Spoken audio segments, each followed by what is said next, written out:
நண்பர்களே, அஸ்ஸலாமு அலைக்கும் வரஹ்மத்துல்லாஹி வபரகாத்துஹு. மெஜஸ்டிக் ஃபார்ம்ஸ் பெருங்காவூர் சென்னையில் இருக்கிறோம்.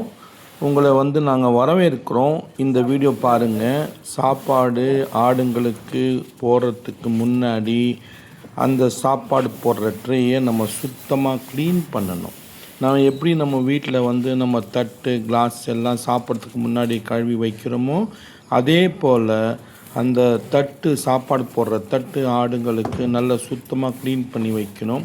எவ்வளோ தேவையோ அவ்வளோக்கு நம்ம சாப்பிட்ற நேரத்தில் எப்படி நம்ம ஜக்கு கிளாஸில் எல்லாம் தண்ணி வச்சுட்டு நம்ம குடிக்கிறதுக்காக வைக்கிறோமோ, அதே போல் தண்ணிக்கும் நல்ல சுத்தமான தண்ணி இருக்கணும், குடிக்கிற தண்ணி இருக்கணும். நம்ம கொஞ்சம் அழுக்கு இருந்தாலும் அந்த தண்ணி நம்ம குடிக்க மாட்டோம். அந்த மாதிரி நல்ல சுத்தமான தண்ணியும் ஏற்பாடு பண்ணி வைக்கணும் ஆடுங்களுக்கு. ஆடுங்கள்லாம் நம்மளுடைய வீட்டுக்கு வர விருந்தாளிங்க மாதிரி நம்ம அதை நல்லா கவனிக்கணும். இவர் பாருங்கள், இந்த தீனி போடுறாரு. இந்த தீனி ட்ரை ஃபோடர் சொல்லுவாங்க.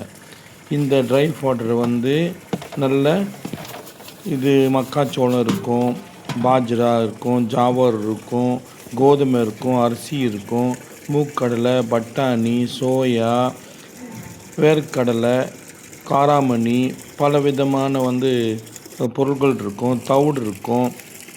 இதில் உங்களுக்கு பொட்டுக்கடலை தவிடு இருக்கும். இதெல்லாம் நம்ம போட்டோம்னா இதில் ப்ரோட்டீன் கண்டென்ட் கொஞ்சம் ஜாஸ்தியாக இருக்கும். அந்த மக்காச்சோளமும் மூக்கடலையும் பட்டாணியும் அது காராமணியும் போடுறதுக்கு முன்னாடி ஒரு 6 ஹவரோ 4 ஹவரோ இந்த போட்டு ஊற வைக்கணும். அந்த தீனி நம்ம டப்பாவில் போட்ட பிறகு அதை நல்லா விரித்து வைக்கணும். பாருங்கள், இவர் கொண்டு தீனி போடுறாரு. தீனி போட்ட உடனே என்ன பண்ணுவார், அந்த தீனியை நல்லா பரவி விடுவார். அப்போ தான் சாப்பிட்றதுக்கு நல்ல வசதியாக இருக்கும், ஈஸியாக இருக்கும் ஆடுங்களுக்கு. நம்ம எப்படி பல விதமான பொருட்கள் போட்டு பிரியாணி சாப்பிட்றோமோ அந்த மாதிரி தான் இது அவ்வளோ ருசியாக இருக்கும். நம்ம கறி போடுவோம், கொத்தமல்லி, புதினா, இஞ்சி, பூண்டு, பல விதமான மிளகா, பல விதமான தூளுங்க போட்டு நம்ம எப்படி ரசித்து சாப்பிட்றோம், அதே மாதிரி இந்த ஆடுகளை இந்த மாதிரி நம்ம தீனி கலப்படமாக போட்டோம்னா அதுவும் ரசித்து சாப்பிடும். எப்படி ஓடி வருது பாருங்கள் எல்லா ஆடுகளும். ஒரு விருந்துக்கு நம்ம எப்படி பண்ணுவோம், நேரம் ஆயிடுச்சுன்னா நேராக ஓடி போயிட்டு பந்திங்களுக்கு போய் உட்காந்துருவோம் சேரில். நல்ல உபசரிப்பு பண்ணுவாங்க நம்மளை.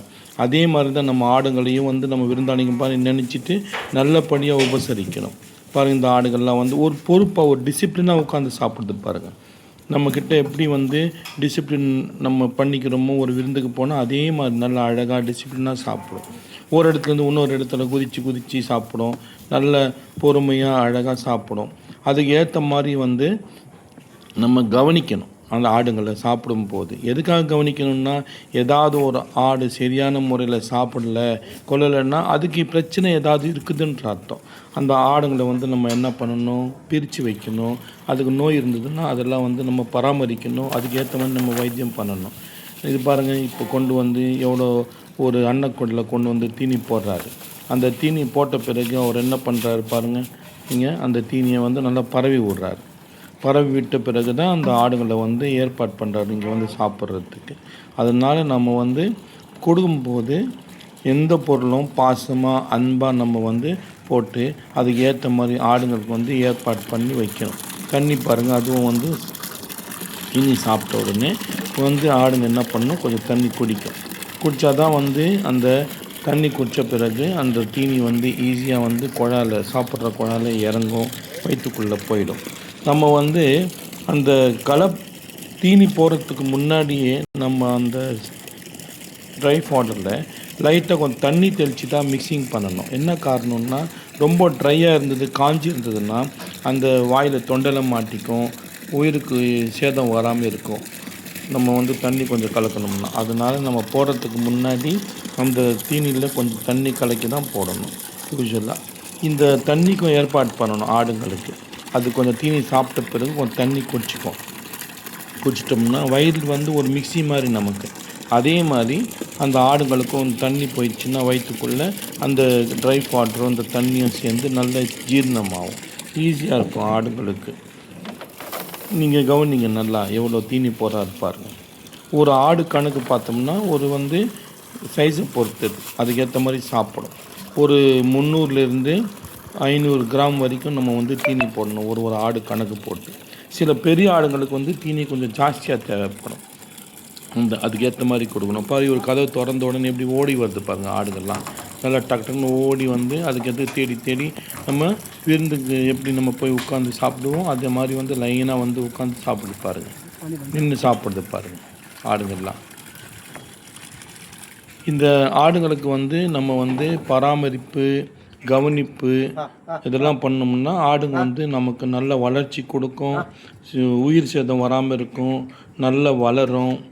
நல்ல தீனி போட்டு வளர்க்கணும். அப்போ தான் வந்து ஒரு 4 காசு செலவு பண்ணால் தான் நம்ம அதுக்கு ஏற்ற மாதிரி வளர்ச்சி வரும், எடை வரும், 4 காசு அது சம்பாதிச்சு கொடுக்கும். அதனால் ஆடுங்களை வந்து நல்லா பராமரிங்க, நல்லா கவனிங்க. ஆடு வளர்க்குறவங்கலாம் நல்லா பாருங்கள் இது, சரிங்களா? அது பார்த்து முடிஞ்ச பிறகு அந்த சாப்பிட்டு முடிச்ச பிறகு அந்த தட்டு திருப்பி க்ளீன் பண்ணி வைக்கணும் நீங்கள். அப்போ தான் வந்து அதில் பூச்சி கீச்செல்லாம் வராமல் இருக்கும், பூச்சி விழாமல் இருக்கும், எறும்பெல்லாம் வராமல் இருக்கும், சரிங்களா? நல்ல கவனிங்க. இதெல்லாம் இந்த மாதிரிலாம் பண்ணணும் இன்ஷா அல்லாஹ். அஸ்ஸலாமு அலைக்கும் வரஹ்மத்துல்லாஹி வபரகாத்துஹு.